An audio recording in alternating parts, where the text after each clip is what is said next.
ఈ దినం చాలా విషయాలు విన్నాను నేను. అయితే ఒకటేమంటే నేను క్లారిఫికేషన్స్ ఇస్తూ వస్తాను. ఇప్పుడు బీసీలు అంటే మనకు ఓబీసీలని ఎందుకు వచ్చింది, అదర్ బ్యాక్వర్డ్ క్లాసెస్ అని. బీసీలు అంటే యాక్చువల్గా బ్యాక్వర్డ్ క్లాస్ అంటే ఎస్సీసీ ఎస్టీస్, ఒరిజినల్లీ బీసీస్ బ్యాక్వర్డ్ క్లాసెస్.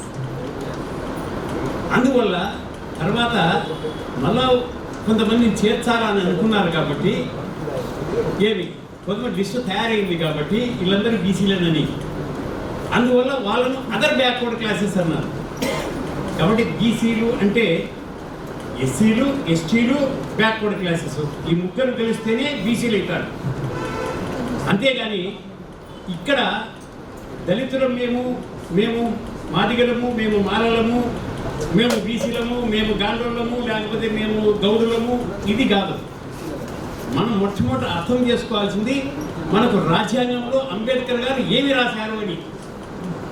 అది అర్థం చేసుకొని మనమందరం ఒకటిగా ముందుకెళ్తే రాజ్యాధికారం తప్పకుండా జరుగుతుంది. అయితే రాజ్యాధికారంలో ఇంకొకటి ఏమిటంటే కాలేజీలో ఒక డిసెంట్ ఇచ్చాడు. ఆ డిసెంట్ ఏమిటంటే ఎకనామికల్ క్రైటీరియా లేదు కాబట్టి నా బీసీ కమిషన్లో మెంబర్స్ అందరూ కూడా ఎకనామికల్ క్రైటీరియా చేర్చమని చెప్తే వాళ్ళు చేర్చేదానికి ఒప్పుకోలేదు కాబట్టి నేను బీసీ కమిషన్ నుంచి రాజ్య అంటే చైర్మన్ పదవి నుంచి నేను తొలగిపోతున్నాను అని చెప్పేసి ఆయన తొలగిపోవడం జరిగింది. దానివల్లనే దాన్ని పార్లమెంట్లో పెట్టలేకపోయారు. ఇది యాక్చువల్గా నాకు తెలిసిన ఒక సత్యం అనేది. అది మళ్ళా ఎందుకంటే మా ప్రభంజన్ యాదవ్ గారు అప్పటి వరకు అంతవరకు వచ్చి డిసెంట్ అని చెప్పారు, కానీ క్లారిఫికేషన్ లేదు కాబట్టి నేను క్లారిఫికేషన్ ఇస్తున్నాను. తర్వాత నెక్స్ట్ ఏమిటంటే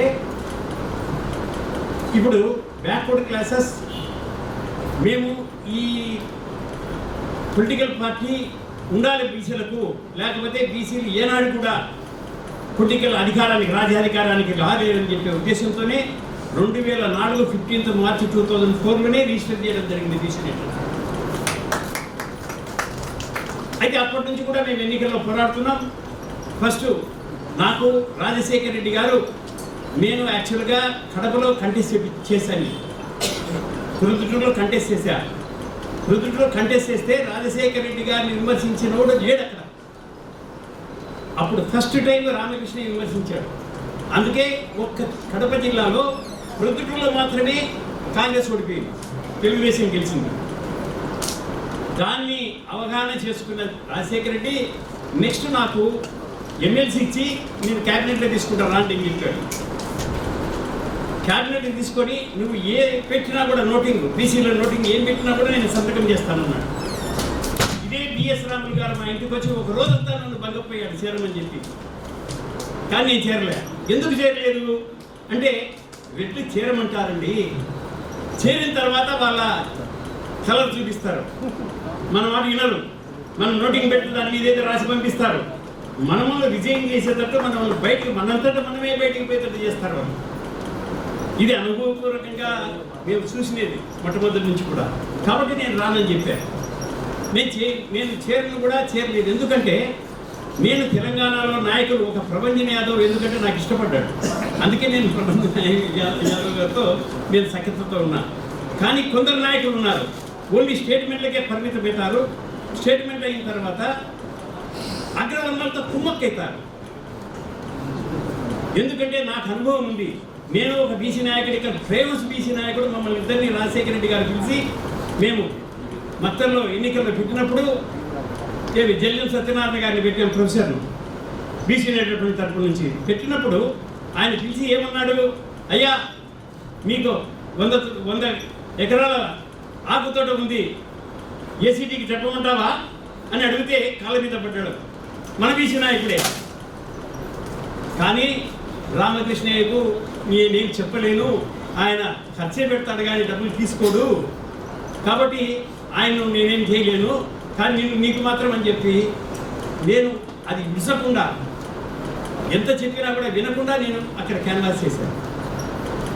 మక్కలు ఏమి 49,000 ఓట్లు వచ్చాయి. అంటే అగ్రవర్ణ పార్టీలు ఏమి కంటెస్ట్ చేయలేదు, ఒక కాంగ్రెస్ తప్ప. అందుకు నేను ఎందుకు చెప్తున్నాను మీకంటే ఇవన్నీ ఒక వ్యూహాలు వేస్తూ పోతారు. అందుకే మనం కూడా ఇప్పుడు ప్రభంజన్ యాదవ్ ముందుకు వచ్చాడు. ఏమి ఆయనకు అంతో ఇంతో గౌరవం చాలా ఉంది, నేను గమనించిన దాన్ని బట్టి. ఆయన వ్యూహం కూడా కరెక్ట్గా ఉంది. ఎందుకంటే మండలం నుంచి తీసుకురావాలనుకుంటున్నాడు. మండలం నుంచి తీసుకొని వస్తే కనుక విలేజ్ నుంచి మండలం నుంచి మనం ఎప్పుడు తెస్తామో దాన్ని వచ్చేసి ఒక్క మార్పిడి ఏమంటే బూత్ స్థాయి నుంచి తీసుకురావాలి. బూత్ స్థాయి, booth is more important for ఎన్నికలు. రాజ్యాధికార పార్టీ ఏదైనా సరే ఒక పొలిటికల్ పార్టీ వచ్చిందంటే booth management is most important. కాబట్టి బూత్ స్థాయి నుంచి మనం తీసుకురావాల్సిన అవసరం ఉంది. ఆ బూత్ స్థాయి నుంచి మనం తెచ్చి ప్రతి విలేజ్లో మండలంలో కనుక మనము మీటింగులు పెట్టి మనం చెప్పి అక్కడ కంప్లీట్ చేసుకుంటూ వచ్చి చేసినామంటే తప్పకుండా మన వాళ్ళందరూ కూడా వింటే అవకాశం ఉంది. ఇంకొకటి కూడా చెప్తున్నాను. నేను ఒక ఎక్స్పెరిమెంట్ చేశాను. ఎందుకంటే అందరికీ తెలియాలి ఈ ఎక్స్పెరిమెంట్ ఏమనేది. ఆ ఎక్స్పెరిమెంట్ ఏమిటంటే నేను ప్రొద్దులో ఒక కౌన్సిలర్ నిలబెట్టాను. అంటే 4 నిలబెట్టారు, ఒక్కరి మీదనే కాన్సన్ట్రేట్ చేశాను. అక్కడ నేను ఓటు 100 రూపాయలు ఇచ్చానండి. ప్రతి ఒక్కరికి ఒక ఓటు వేస్తే 100 రూపాయలు ఇచ్చాను. కాంగ్రెస్ 500 ఇచ్చింది, తెలుగుదేశం 300, 400 ఇచ్చింది. మా వాడు వరదరాజుడి నాకు ప్రేమితుడు. అతను ఏం చేశాడంటే మా క్యాండిడేట్ను పబ్లిక్గా కలిసి షేక్ హ్యాండ్ తీసుకొని బాగున్నాడా రామకృష్ణ గారు, బాగున్నారా, మీరు బాగున్నారా, అది ఇది మనం మాట్లాడుకుందాం అని చెప్పాడు. అది పబ్లిక్ అంతా విన్నారు.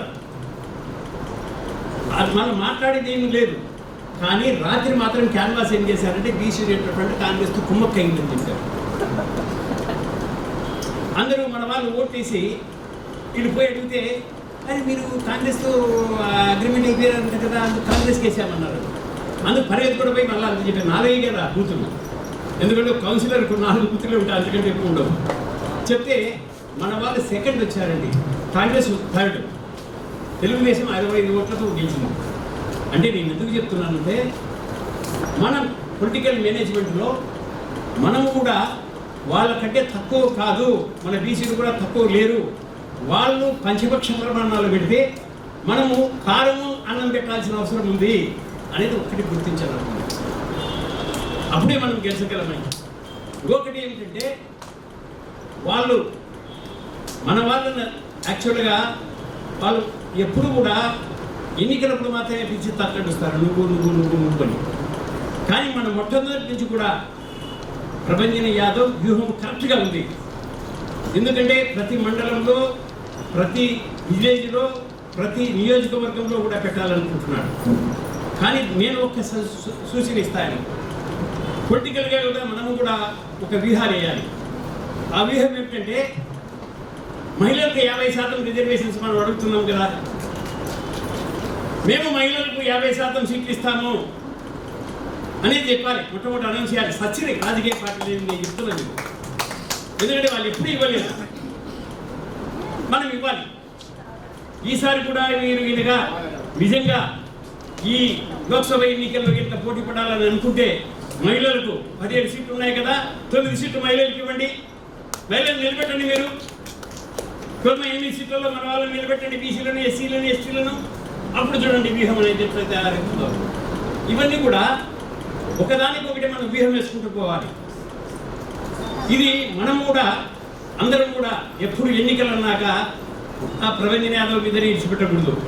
ఒక కమిటీ ఆయన ఎప్పుడైతే వేస్తారో ఆ కమిటీ తూచా తప్పకుండా అటెండ్ అయ్యి వాళ్ళ ఉద్దేశాన్ని తెలుపుతూ రావాలి. అట్లే మండలంలో ఉండాలి, జిల్లాలో ఉండాలి, తర్వాత తాలూకాలో ఉండాలి, అన్ని చోట్ల ఉండాలి. ఇలా మనం చేసుకుంటూ వస్తే తప్పకుండా బీసీల ఇది వస్తుంది. ఇకపోతే మండల కమిషను, ఎందుకంటే మండల కమిషన్ మెయిన్ సబ్జెక్ట్ కాబట్టి చెప్తున్నా. మండల కమిషను మనకి ఎంప్లాయ్మెంట్లో 93% ఇచ్చింది. అప్పుడు ఎవరు పడగొట్టారా బీసీ గవర్నమెంట్ను? బీజేపీలో పడగొట్టారు. బీజేపీ విత్డ్రా చేసుకునేది. బీజేపీ మనకి ఎప్పుడు రిజర్వేషన్స్ పెట్టినా కూడా మా రిజర్వేషన్స్కి అగెనిస్ట్గా వాళ్ళు ఉద్యమాలు చేశారు. స్టూడెంట్స్ను కింద నుంచి ఇది చేశారు. అందువల్ల అదే బీజేపీ ఇప్పుడు ఎందుకు మనకు 7% ఉంది, ఎప్పుడు ఎందుకు మనకు 6% ఉంది కేంద్ర ఉద్యోగాలు అంటే creamy layer main reason. Creamy layer కింద ఉండే వాళ్ళు లేకుండా పోతే ఆటోమేటిక్గా వాళ్ళు జనరల్ లిస్టులోకి వెళ్ళిపోతున్నాయి అవన్నీ. అందుకు నాకు నరేంద్ర మోడీ గారు కూడా మిత్రుడే, నాకు 97 నుంచి పరిచయం ఉంది ఆయన. నేను ఒకటే చెప్పాను, దీనికి సొల్యూషన్ ఏమిటంటే ఆయనకి చెప్పాను. ఏం సొల్యూషను? క్రీమీ లేయర్ కింద లేని అవైలబిలిటీ లేకపోతే క్యాండిడేట్స్ క్రీమీ లేయర్ కింద పైనుండే బీసీలకి ఇవ్వండి అని చెప్పారు. ఆ బీసీలకి ఇస్తే వాళ్ళు జనరల్ కదా అనే క్వశ్చన్ తెస్తే వాళ్ళు జనరల్ కాదు, ఈ సుప్రీంకోర్టు చేసిన ఇది తతంగం అది. వాళ్ళు ఎప్పుడు ఎందుకంటే బీసీల దాంట్లో ఒక బీసీని డిఫైన్ చేయమంటే socially and educationally backward only, not economically backward. Economical criteria లేనే లేదు బీసీని డిఫైన్ చేయాలంటే. అందువల్ల నువ్వు ఎకనామికల్ క్రైటీరియా ఎట్లా పెడతావయ్యా? ఒక బీసీ పోస్టుకు నువ్వు ఎకనామికల్ క్రైటీరియా ఎట్లా పెట్టి వాళ్ళని జనరల్ చేస్తావు? అది చేసేదానికి వీలేదు. ఎందుకంటే సుప్రీంకోర్టు ఈ విధంగా చెప్పింది కాబట్టి మనము ఫైల్ చేసినా కూడా, కేసు ఫైల్ చేసినా కూడా సుప్రీంకోర్టు అగ్రి కాదు. అందువల్ల దీన్ని పార్లమెంటులోనే పెట్టి చేయమని అని చెప్పారు. కానీ ఆయన చేయలే. ఎందుకంటే నేను కేటగిరీ సబ్ కేటగిరీ చేసినప్పుడు 25 మంది ఎంపీలను తీసుకొని వెళ్ళాను ఆయన దగ్గరికి, బీసీలను తీసుకొని వెళ్తే అప్పుడు ఏమన్నాడంటే, रामकृष्ण जी मैं किसका बीच में हूँ, मैं तो उन लोगों का बीच में हूँ, आप लोग एजुकेशन करो हम कर देते అంటే 25,000 మందితో మేము జంతర్ మంతర్లో పెట్టాము. పెడితే నెక్స్ట్ రెవెన్యూ కమిషన్ వేశాడు కానీ పబ్లిష్ చేశాడా? చేయలే 8 ఏళ్ళ నుంచి. అందుకే నరేంద్ర మోడీకి క్లియర్ కట్గా మేము అగ్నెస్ట్ అయిపోయాం. మిత్రుడైతే తర్వాత అండి, కానీ సిద్ధాంతపరంగా మా బీసీలందరూ కూడా ఆయన అనగతొక్కుతూ ఉంటే ప్రైమ్ మినిస్టర్ అయ్యి కూడా ఆయన ఒక బీసీ అయ్యి కూడా మనం వానికి ఓట్ చేయాలన్నా ఓట్ చేయాల్సిన అవసరం లేదు. ఏ బీసీ అయినా సరే తాను బీసీ అని అనుకుంటే నరేంద్ర మోడీకి మాత్రం బీజేపీకి ఓట్లు వేయకూడదని చెప్పేసి నేను గంటాబద్ధంగా చెప్తున్నాను. ఎందుకంటే వాళ్ళు మనకంతా అగ్నెస్ట్, మన అభివృద్ధికి అగ్నెస్ట్, మన వాళ్ళు చదువుకునే దానికి అగ్నెస్ట్, మన వాళ్ళు ఉద్యోగం చేయడానికి అగ్నెస్ట్. ఎందుకు ఈ 2008లో కాంగ్రెస్ పార్టీ 2008లో ఈ ఎడ్యుకేషన్లో రిజర్వేషన్ ఇచ్చిందండి? ఎందుకంటే ఇది ఎడ్యుకేషన్ లేకుండా నువ్వు ఉద్యోగాల్లో ఎట్లా అభివృద్ధి చెందుతావా? ఉద్యోగం ఎట్టొస్తుంది నీకు? ఉద్యోగం దీంట్లో రిజర్వేషన్ లేకపోతే చదువులో. అందువల్ల మేమంతా రిప్రజెంట్ చేస్తే అప్పుడు అర్జున్ సింగ్ గారు హెచ్ఆర్డీ మినిస్టర్గా ఉండి ఆయన బిల్లు పెట్టి పాస్ చేయించి ఇదే బీజేపీ అగ్నెస్ట్గా వచ్చింది. అప్పుడు సుష్మా స్వరాజ్ కూడా అయినా కూడా వాళ్ళు న్యూట్రలైజేషన్ చేసి వేకెన్సీస్ అన్నీ ఇచ్చినారు. అంటే నేను కాంగ్రెస్ను పొగడదలుచుకోలే, కానీ కాంగ్రెస్ డెఫినెట్గా పార్టీలు అగ్రవర్ణ పార్టీలు చూసుకుంటే కాంగ్రెస్ మాత్రం బీసీలకు చాలా విషయాలలో చేసింది, కులగణన చేసింది మెయిన్. కానీ ఇది పబ్లిష్ చేయలే కిరాతకులు. ఏమి 2011లో పబ్లిష్ ఎందుకు చేయలేదు? దాంట్లో తప్పులు ఉన్నాయన్నారు. తప్పులన్నీ సరిదిద్దారు, నాకు తెలిసి తప్పులన్నీ సరిదిద్దారని నేను ఒక ఎంపీ పోయి చూశాను కూడా. అయితే చేయమన్నారు. ఎందుకు చేయమన్నారు? ఎందుకు చేస్తే కనుక మన సంఖ్య తెలుస్తుంది, మనం మన అధికారాన్ని గురించి పోరాడతాం. మా సంఖ్య ఎంత ఉంది, మాకు ఇంత ఇవ్వండి అని చెప్తాం. సుప్రీంకోర్టు అనేక జడ్జిమెంట్స్ ఉన్నాయి. ఏమని? కులగణన క్వాంటిఫైబుల్ డేటా కానీ కాంటెంపొరేనియస్ ఎంఫరికల్ డేటా కానీ ఏ రాష్ట్రంలో ఉన్నా ఏ కేంద్రంలో ఉన్నా కూడా అప్పుడు బీసీ రిజర్వేషన్స్ 50% లిమిట్ని తీసివేయవచ్చు, దానికి క్రాస్ కావచ్చు అని చెప్పేసి ఎప్పుడో చెప్పింది సుప్రీంకోర్టు. అన్ని నెంబర్ ఆఫ్ జడ్జిమెంట్స్ ఉన్నాయి. కాబట్టి వాళ్ళు కూడా అగ్నిస్ట్ రాలేదు. అందువల్ల కులగణన చేయడం లేదు. అదే కులగణన ఎందుకు చేయడం లేదు? ఇదే కిషన్ రెడ్డి రాజ్యసభలో చెప్పాడు, కులగణన మేము చేయము, కులగణన వేరే వాళ్ళు చేసినట్టు మేము పబ్లిష్ చేయము. అంటే కాంగ్రెస్ చేసినది మేము చేయము. నరేంద్ర మోడీ ఏం చెప్పాడు? కులాల వారిగా మేము విభజించదలుచుకోలేదు. అరే కులాల వారిగా నువ్వు ఎట్లా విభజిస్తావా? 1931లో కులాల వారిగా చేస్తే విభజన అయిపోయి ఆ కులాలన్నీ లేదుగా. మన కాన్స్టిట్యూషనే కులాల మీద బేస్ అయింది. అటువంటిప్పుడు నువ్వు ఎలా చెప్తావు? కాబట్టి ఇదంతా కూడా చాలా కుట్రపూరితంగా జరుగుతూ ఉంది. మన వాళ్ళు బీసీలు ఈదను కూడా బీసీ పార్టీల తరఫు నుంచి బీసీ చీఫ్ మినిస్టర్ అయితేనే మనకు న్యాయం జరుగుతుంది. కానీ అగ్రవర్ణ పార్టీల నుంచి బీసీ ముఖ్యమంత్రి కానీ, బీసీ ప్రైమ్ మినిస్టర్ కానీ, బీసీ ఎవరైనా కూడా మనకు న్యాయం జరిగే ప్రసక్తి లేదు. అందువల్ల ఈ దినము ప్రభంజన్ యాదవ్ గారు తీసుకున్న ఈ నిర్ణయానికి నేను పూర్తి మద్దతు పలుకుతున్నా. ఆయనకు పూర్తిగా సహకరిస్తాను కూడా నేను. అందువల్ల ముందుకు నడపండి, మంచి కమిటీలు వేయండి. కమిటీలు వేసిన తర్వాత ముందుకు నడవండి. కనీసం ఈ లోక్సభ ఎన్నికల్లో మనం పోకపోయినా, లోక్సభ ఎన్నికల్లో నువ్వు రెడీ అన్నావంటే 9 మంది లేడీస్కి ఇచ్చేద్దాం, 8 మంది మనం బీసీలను, ఎస్సీలను, ఎస్టీలను పెడదాం. చూడండి ఏమవుతుందో తమాషా. నేను చెప్తున్నా మీకు, ఎందుకంటే అప్పుడు మహిళలు కూడా ఆలోచన చేసే ప్రసక్తి వస్తుంది. ఈవెన్ ఒక ఆయన చెప్పాడు ఇంతకుముందు, నేను చాలా అప్రిషియేట్ చేశా, మీరే అనుకుంటాను, జనార్దన్ చెప్పాడు ఏమని, అగ్రవర్ణ మహిళలు కూడా బాధితులే అని. అటువంటిప్పుడు అగ్రవర్ణ మహిళలు కూడా బాధితులైనప్పుడు మనకెందుకు సపోర్ట్ చేయాలండి వాళ్ళందరూ కూడా? కాబట్టి మహిళ ఒక జెండర్, మహిళ ఒక గ్రూపు, ఆ విధంగా మనం తీసుకెళ్ళి వాళ్లకు డిక్లేర్ చేద్దాం మనం 50% రిజర్వేషన్స్. ఇంకా తర్వాత చూడండి వాళ్ళ కథ ఏమవుతుందో అని చెప్పేసి నేను చెప్తూ, నాకు ఈ అవకాశం ఇచ్చిన మా ప్రభంజన్ గారికి, జనార్దన్ గారికి అందరికీ కూడా ధన్యవాదాలు తెలుపుతూ నా ప్రసంగాన్ని ప్రారంభిస్తున్నా. జై బీసీ.